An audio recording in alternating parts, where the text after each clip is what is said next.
Welcome back to rising Pakistan. आज एक खुसूसी segment हम आपके लिए सजा के लाए हैं उन दोस्तों के लिए, उन बच्चों के लिए, उन टीनेजर्स के लिए जो मुल्क से बाहर जाना चाहते हैं पढ़ने के लिए, और उनसे भी ज़्यादा उनके वालिदैन के लिए, क्योंकि आपको फिक्र होती है अगर आपका इरादा है बच्चे को मुल्क से बाहर भेजने, लेकिन हमें बुनियादी कुछ चीज़ें नहीं मालूम होती, बुनियादी टिप्स जिनका ख्याल रखना, जहन में रखना ज़रूरी है। मोहम्मद वकास आज मेरे साथ मौजूद हैं, जो कि एक करियर काउंसलर है और पाकिस्तान में इसी तरह के यंग स्टूडेंट्स के साथ काम करते हैं, उनको गाइड करते हैं ताकि अगर वो मुल्क से बाहर पढ़ने के लिए जाएं तो उनका ये सारा अमल, ये सारा प्रोसेस जो है वो सहल हो, आसान हो। अस्सलाम वालेकुम, गुड मॉर्निंग वकास, क्या हाल है आपके? वालेकुम सलाम, good morning sir.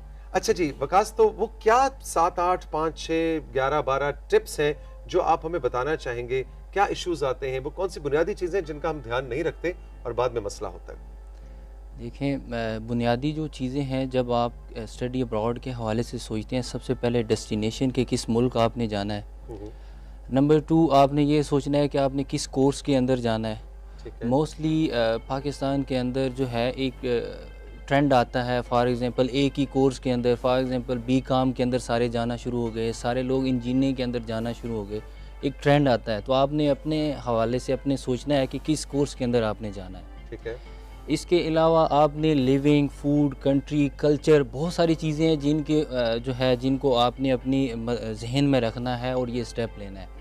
Mostly food और कल्चर से क्या मुराद है? फूड एंड कल्चर से मुराद ये है कि मोस्टली हमारे यहाँ लोग लास्ट 4-5 ईयर्स में MBBS इंजीनियरिंग के MBBS के लिए और इंजीनियरिंग के लिए करने के लिए जो है वो चाइना चले गए। ठीक है। अब वहाँ पे डिफरेंट कल्चर था, हलाल फूड अवेलेबल नहीं था, सारी चीज़ें थी। तो बाद में जो है वो स्टूडेंट्स अक्सर कंप्लेन करते थे कि जी हम आ तो गए हैं, सारी चीज़ें, लेकिन अब यहाँ पे सर्वाइवल हमारे लिए बहुत ही मुश्किल है। बिल्कुल इसी तरह से वकास, मेरा ख्याल है मौसम का भी ध्यान रखना ज़रूरी है। आप शौक में चले तो गए और पता लगा एक ऐसे मुल्क में, एक ऐसे शहर में आप चले गए जहाँ -25 या -30 टेम्परेचर है, और आप गए कराची से हैं जहाँ पे सर्दी का कॉन्सेप्ट बहुत ही मुश्किल है समझना कि भी इतनी सर्दी भी हो सकती है। तो इस तरह की चीज़ों को भी मेरे ख्याल से जी, बुनियादी जो चीज़ें हैं उनका आपको हमेशा से जो है वो स्टूडेंट ओवरलुक कर जाता है, क्योंकि वो एक्साइटेड होता है कि जी मैं बाहर जा रहा हूँ पढ़ने के लिए, एक नया मुल्क होगा, उसके जहन में एक ड्रीम होता है, और वो बहुत सारी चीज़ें जो बुनियादी उसको जहन में रखनी चाहिए कि मैं ऑन अराइवल पे कहाँ रहूँगा, जिस कोर्स के लिए मैं जा रहा हूँ उसकी टोटल कॉस्ट कितनी आ रही है, और उस कॉस्ट का मैं भी मोस्टली पेरेंट्स को पता भी नहीं होता। अक्सर मेरा इस हवाले से बड़ा गिला है पेरेंट्स के साथ कि वो अक्सर हेजिटेट होते हैं पेरेंट्स, बच्चे खुद ही डिसाइड कर रहे होते हैं। कोई उनका दोस्त गया होता है, महल्ले से कोई बंदा गया होता है, उसके एरिया से कोई दोस्त गया होता है, उसी के साथ वो कोऑर्डिनेट करके वो अपना प्लान कर लेता है, और फिर बाद में पेरेंट्स को पता भी नहीं होता कि उस टोटल डिग्री के ऊपर कॉस्ट कितनी आती है। फिर वो बाद में उसके लिए बच्चे के लिए भी एक टेंशन होती है, और उन पेरेंट्स के लिए भी बहुत ज़्यादा जो है वो एक डिफ़िकल्टीज़ होती है चीज़ों को मैनेज करने के लिए। लेकिन अब तो इंटरनेशनली वकास यूनिवर्सिटीज़ पूछती नहीं है कि जी आपके अकाउंट में इतने पैसे हैं वीज़ा लगने से पहले कि आप 2 साल के लिए, मिसाल के मैं दूंगा, अच्छा टर्की में आप किसी यूनिवर्सिटी या स्वीडन में किसी यूनिवर्सिटी में आप जा रहे हैं, आपके बच्चे को दाखिला मिल गया, तो वो भी इंश्योर नहीं करते कि इनके पास 2 साल का खर्चा है बच्चे का या नहीं? देखिए, हमारे यहाँ ये एक बड़ी ही अनएथिकल बात है, लेकिन यह है कि चीज़ें, कुछ एजेंसीज़ हैं जो कि सर्विसेज देती हैं और चीज़ों को समहाउ मैनेज करके वीज़ा का वो प्रोसेस कर देते हैं। बैंक स्टेटमेंट्स हैं, ये किसी तरह भी समहाउ डॉक्यूमेंटेड अनएथिकल तरीके से करते हैं और बाद में मसला बन जाता है। और यही हम बच्चों को बताते हैं कि जी देखें, आपका जो बजट है विद इन, देखें रियलिस्टिक होके सोचें, बाहर जाएंगे कुछ भी ऐसा नहीं होगा। मैं खुद टर्की गया हूँ, काफ़ी जगह गया हूँ, मैंने काफ़ी चीज़ें देखी हैं। अक्सर हमारा एक जहन में एक इल्यूजन सा होता है किसी भी, मैं अक्सर स्टूडेंट को ये कहता हूँ कि मैंने काफ़ी दरख्त हिला के देखे हैं, किसी भी दरख्त से जो है ना पैसे नहीं गिरते, ज़ाहिर पत्ते ही गिरते हैं। तो हमेशा एक बाहर जाते हुए जो है वो आपके जहन में जो एक चीज़ होती है वो निकाल के जाएँ, बाहर जाके भी आपको एक मेहनत करनी होती है।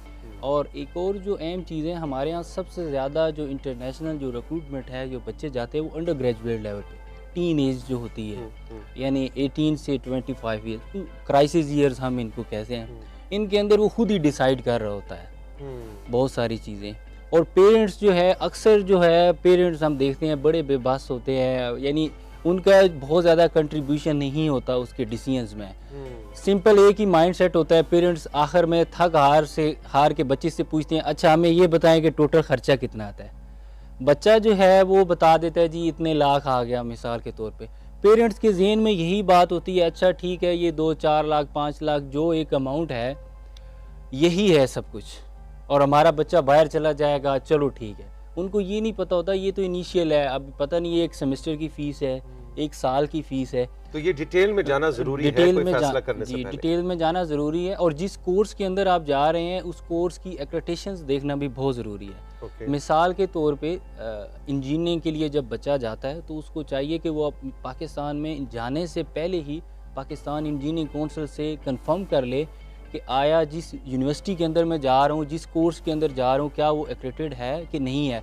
कल मैं वापस पाकिस्तान आऊँ तो मुझे कोई भी डिफ़िकल्टी ना हो। वेरी इंपॉर्टेंट कि उसके बाद उस डिग्री की वक़्त वैल्यू या नौकरी मिलने के लिए है कि नहीं।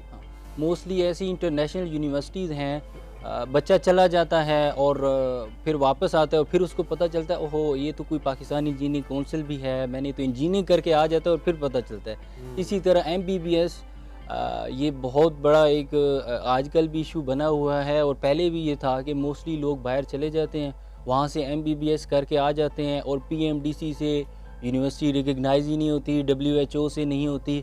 हम इनिशियली क्या Pakistan medical and dental council जो है PMDC, उससे वो वाली डिग्री रिकग्नाइज नहीं होती जो आप किसी और मुल्क से करके आए होते हैं। आज इसका जानना बहुत ज़रूरी है। और इसी तरह आपने यूनिवर्सिटी को देखना है कि वो WHO के ऊपर हो, फिर कॉस्ट कितनी आता है, वहाँ पे करिकुलम क्या पढ़ाया जाएगा, बहुत सारी चीज़ें हैं जिनको जो है वो मद्देनज़र रखना होगा। और इसके आइल्स क्या होता है? आइल्स जो है बेसिकली इंग्लिश को यानी इंटरनेशनल इंग्लिश टेस्टिंग सिस्टम है, जो कि आपकी जो है कैपेबिलिटीज़ को देखेगा, इंग्लिश लैंग्वेज की जो स्किल्स है उसको देखेगा। अच्छा। हमारे यहाँ ये एक बहुत बड़ी चीज़ है कि बच्चे अक्सर 99% ये चाह रहे होते हैं कि विदाउट आइल्स हम बाहर चले जाएँ। वल्लाह के बंदो, जब आप बाहर चले भी जाओगे फिर भी तो आपने इंग्लिश के अंदर पढ़ना है। और यहाँ पे जो मुख्तलिफ़ कंपनीज़ हैं या लोग हैं जो फैसिलिटेट कर रहे हैं फ़ॉरेन एडमिशन्स के लिए, वो क्या करते हैं उस आइल्स को एग्जाम्प्ट करते हैं, और उसके साथ ही बेसिकली आपने आइल्स करना होता है ऑन अराइवल पे ही। वो आपकी हो सकता है कॉस्ट पाकिस्तान के अंदर एक मिसाल के तौर पे 30,000 या 20,000 आ रही है, और बाहर वो जो है वो लाखों में आ रही है, लेकिन वो करना तो पड़ेगा। देखिए आपने क्लासरूम के अंदर जाना है जिसमें जो है वो टीचर हर चीज़ आपकी इंग्लिश लैंग्वेज के अंदर है, आपने पढ़ना है तो आपको आइल्स तो करना पड़ेगा। और इसके अलावा जब आप आइल्स कर लेते हैं, सेट कर देते हैं, इस स्पोर्टिंग जितने भी कोर्सेज हैं, इससे आपकी स्कॉलरशिप्स और बहुत सारी चीज़ों का भी बेनिफिट आपको मिलता है। ओके। अच्छा, एक ये भी मैंने ट्रेंड देखा है कि बच्चा बज़ाहिर या बच्ची जो भी जा रहा हो, वो दाखिला मिल गया, चले गए, और वहाँ जाके एक सेमेस्टर के बाद एहसास हुआ कि नहीं ये तो मैंने नहीं करना ज़िंदगी के अंदर, और कई दफ़ा फिर वो छोड़ के वापस आते हैं या वहाँ पे अपने कोर्स को चेंज करना कराना। इस हवाले से कैसे इस बात को, क्या पहले से अपना एप्टीट्यूड देखें कि माँ बाप का पैसा ज़ाया ना हो, आप गए हैं, आपने 6 महीने या 3 महीने का वहाँ पे वक्त गुजारा है, उसके बाद आप अपना स्विच कर रहे हैं, इसके बारे में कोई क्या रिसर्च क्या कहती है कि वो क्या टिप्स हैं जिनको हमें जहन में रखना चाहिए? देखिए बुनियादी ये है कि कभी भी ट्रेंड ना फॉलो करें। ट्रेंड मीन के मिसाल के तौर पे जी आपके कज़न ने या दोस्त ने या किसी रेफरेंस में किसी बच्चे ने कुछ किया है तो आपने भी वही करना है। अक्सर हमारे पास बच्चे आते हैं जिन्होंने FSC प्री इंजीनियरिंग की हुई है, उनका कोई इंटरेस्ट नहीं होता इंजीनियरिंग का, लेकिन पेरेंट्स जो हैं उनका एक प्रेशर होता है कि नहीं आपने इंजीनियरिंग ही करनी है। अब होता क्या है कि जब वो इंजीनियरिंग करके आ जाता है फिर उसको जॉब नहीं मिलती, और लोग ये समझते हैं कि इंजीनियरिंग में जॉब नहीं है। इंजीनियरिंग की जॉब नहीं ख़त्म हुई, वो तो है, लेकिन बेसिकली आपका इंटरेस्ट नहीं था, आपने जस्ट, और आपकी इंतहाई डिफ़िकल्टीज़ होंगी वहाँ पे कैरी करने के लिए, इसलिए आपने अपनी जो हमेशा जो अपना पर्सनल इंटरेस्ट है उसको सामने देखना है। और हमारे ऊपर एक सोसाइटी का भी बड़ा प्रेशर होता है। आई मीन के फॉर एग्जांपल FSC के बाद अक्सर 2 ही रास्ते हैं जी, आपने या तो डॉक्टर बनना है या इंजीनियरिंग बनना है। अक्सर पेरेंट्स भी आते हैं, अगर मिसाल के तौर पे तो हम उनको कहते हैं जी देखें MBBS एक्सपेंसिव है या आपकी रेंज में नहीं है या बच्चा एलिजिबल नहीं है बाहर, तो इसको B फार्मेसी करा ले, इसको अच्छी नर्सिंग करा लें और कोर्सेज है हेल्थ मैनेजमेंट करा लें। वो कहते हैं नहीं नहीं नहीं नहीं सिर्फ डॉक्टर, यानी वो अपनी, हालांकि हो सकता है बच्चे का इंटरेस्ट ही ना हो, उसका इंटरेस्ट बायोटेक्नोलॉजी में हो, उसका इंटरेस्ट हो सकता है फार्मेसी में हो, और इतनी फील्ड्स आ गई हैं। तो बेसिकली एक कॉमन ट्रेंड है, पेरेंट्स बेसिकली उनको एक यही लगता है कि नहीं नहीं यही फील्ड्स हैं। ऐसी बात नहीं है, अब दुनिया चेंज हो चुकी है, न्यू फील्ड्स आ गई हैं। फॉर एग्जांपल कोविड के बाद अब जो है वो आईटी के हवाले से, वर्चुअल रियलिटी के हवाले से, नेटवर्किंग के हवाले से, और बहुत सारी न्यू चीज़ आ गई हैं, न्यू कोर्सेज आ गए हैं, और बच्चे का इंटरेस्ट बेसिकली बहुत इंपॉर्टेंट है। और ऐसे में विकास मैं समझता हूँ कि अब मेरी जनरेशन और मेरे बाद की जनरेशन, लाइक मेरी उम्र 50 साल है, तो इस वक्त जो 17-18 साल का बच्चा है, हमें उस पे ट्रस्ट करना चाहिए, उसके डिसीजन पे कि उसने जिंदगी में क्या करना है। हम 17-18 साल की उम्र में तो हमें तो अपने नाम के स्पेलिंग बड़ी मुश्किल से याद हुए। एड्डा औखा मेरे माँ-प्यो ने मेरा नाम रखा सी, मैं तो क्यू और एफ में फंसा रहा जिंदगी के इनिशियल साल में। तो आजकल के बच्चे जो है ना बड़े वाइज हैं, बड़े समझदार हैं, उनसे, उन पे ट्रस्ट करें, उनसे पूछें कि तुमने क्या करना है, वो आप उनसे बात करें। मैं तो कहता हूँ 17-18 बहुत लेट है, 12-13 साल की उम्र में बच्चों ने फैसला कर लिया होता है, बड़े क्लियर हेडेड होते हैं कि उन्हें क्या करना है। तो ये भी एक इंपॉर्टेंट पॉइंट है कि हम उन पे हम घबरा रहे होते हैं कि ये तो बच्चा है, इसको क्या पता। वो आजकल का बच्चा जो है ना वो हमसे बहुत आगे। बिल्कुल आप ठीक कह रहे हैं। बेसिकली अल्टरनेटिव चीज़ है। फॉर एग्जांपल पेरेंट्स के एंड से जो है वो पेरेंट्स अक्सर जो है वो बच्चा कोई भी डिसाइड करता है तो पेरेंट्स कहते हैं कॉस्ट को देख रहे होते हैं। ठीक है, और बात भी सही है, बात भी ठीक है, लेकिन ये एक चीज़ ज़हन में रखें, वो ये सोच रहे होते हैं कि देखें जी ये हमारा बेटा है। अक्सर हमारे साथ भी ये डिस्कशन हो रही होती है, जी हमारा बेटा है, देखें जी कल इसके लिए घर बनाना है, इसकी शादी करनी है, ये करना है। उन्होंने बहुत सारी चीज़ें सोच के रखी होती हैं। देखें बात यह है कि एजुकेशन के ऊपर इन्वेस्टमेंट करें। बच्चे का काम है, यानी बच्चे की जो रिस्पॉन्सिबिलिटीज़ हैं कि उसने अपना कैरियर चूज़ करना है जिसमें उसका इंटरेस्ट है। मैं तो बच्ची का लफ्ज़ भी अगर आपकी इजाज़त से ऐड कर दूं बीच में, बिल्कुल कर दें, बच्ची के ऊपर भी उसकी एजुकेशन पे इन्वेस्ट करें। बिल्कुल ऐसा ही है। फीमेल्स का तो हम नाम भी लोग नहीं लेते मोस्टली, जो है वो जब बच्ची की इन्वेस्टमेंट के हवाले से बात आती है एजुकेशन के, तो बिलीव मी वो बड़ा ही एक मुश्किल, बहुत ही मुश्किल डिसीजन होता है। नहीं ऐसी बात नहीं है।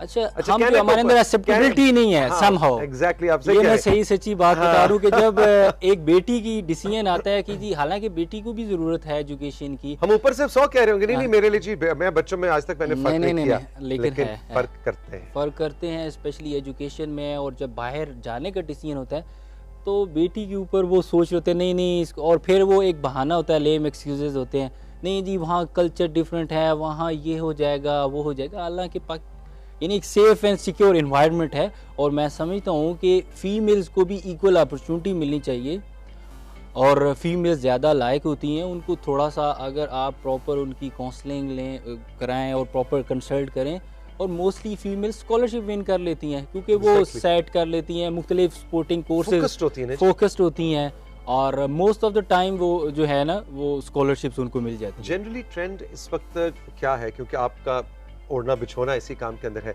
आजकल। मेरा अब कोविड को जरा 2 मिनट साइड पे कर दें, कोरोना वायरस आया तो उसके बाद तो पूरी दुनिया ही जैसे कहते हैं ना रुक गई है। लेकिन जनरली मेरा ख्याल है पिछले 4-5 साल में, बल्कि मैं कहूँगा 8-10 साल में, 5 साल में लड़कियां बाहर पढ़ने जाने की रेशो काफ़ी बेहतर हुई भी है। वैसे पाकिस्तान से बच्चियां, मुझे अब अपने जान पहचान आगे पीछे मैं सुन रहा होता हूँ, मेरी अपनी भांजी मतलब बड़े आसानी से, और ऐसी फैमिलीज हैं जो आसानी से फैसला कर लेती हैं। देखिए, do you agree with me या नहीं? देखिए बात ये है कि पाकिस्तान में 70 to 75% जो आबादी है वो विलेजेस साइड और साइड एरियाज है, मेन सिटी साइड के। बेसिकली वहाँ पे अभी ये ट्रेंड नहीं आया समहाउ, लेकिन बड़ा है। लेकिन उसमें भी अब ये है कि क्योंकि जॉब मार्केट पाकिस्तान में कम होती जा रही है। देखें एक चीज़ में बड़ी ही इम्पोर्टेंट है, जब आप बच्चा आपका बाहर जा रहा होता है तो जब आप पूरी कॉस्ट को देखते हैं, चीज़ों को देखते हैं, बच्चे के जहन में एजुकेशन डालें ना कि जॉब डालें। हम वो एयरपोर्ट पे उसको भी बाय बाय भी कर रहे होते हैं और यही कहते हैं पुत्र ये जो हमने आपको पैसे दे दिए हैं, कहीं से अरेंज करके दिए हैं, अब आप जानो आपका काम जाने। तो इस तरह की प्रेशर डाल रहे होते हैं एयरपोर्ट पे भी। तो इस तरफ उसको ना लेके जाएं, उसको उसकी एजुकेशन के ऊपर इन्वेस्टमेंट करें। और इंशाल्लाह हमने देखा है कि बहुत सारे बच्चे बहुत सारे पेरेंट्स जिन्होंने अपने बच्चों के ऊपर इन्वेस्टमेंट की है और वो बाहर गए हैं, उन्होंने डिग्री ली है और जब वो वापस पाकिस्तान आए हैं तो उन्होंने उस अपनी इन्वेस्टमेंट को पे बैक कर लिया। एग्जैक्टली। तो आप उसके ऊपर ट्रस्ट करें, उसके हुनर, उसकी तालीम पे इन्वेस्ट करें। Waqas, thank you very much, बहुत बहुत शुक्रिया। बड़ी अच्छी बुनियादी टिप्स आपने दी जिनको जहन में रखना चाहिए। ये सिर्फ कह देना नहीं कि हमने अपनी बेटी बेटे को मुल्क से बाहर भेजना है, बहुत सी रियलिटीज हैं जिनको हमने साथ साथ लेके चलना है। बहुत बहुत शुक्रिया, हैव अ ग्रेट डे। हम चल के लेंगे अब राइजिंग पाकिस्तान में एक छोटा सा ब्रेक, और ब्रेक से साथियों जब हम वापस आएंगे तो आपकी मैंने मुलाकात करवानी है डॉक्टर खदीजा ताहिर साहिबा से, जो कि एक माहिर नफ्सियात हैं, ट्रॉमा की एक्सपर्ट है। और आज आप सभी को मालूम है कि आज ब्लैक डे मनाया जा रहा है, यौम स्याह मनाया जा रहा है भारतीय मकबूजा कश्मीर के अंदर। जो हमारे बहन भाई हैं, बच्चे हैं, बुजुर्ग हैं, उनकी नफ्सियात इस लॉकडाउन में, कर्फ्यू सिचुएशन के अंदर क्या है, क्या चैलेंजेस हैं, ये डॉक्टर साहिबा से हम जानेंगे और उनसे बात करेंगे। रही मेरे साथ, ये है राइट।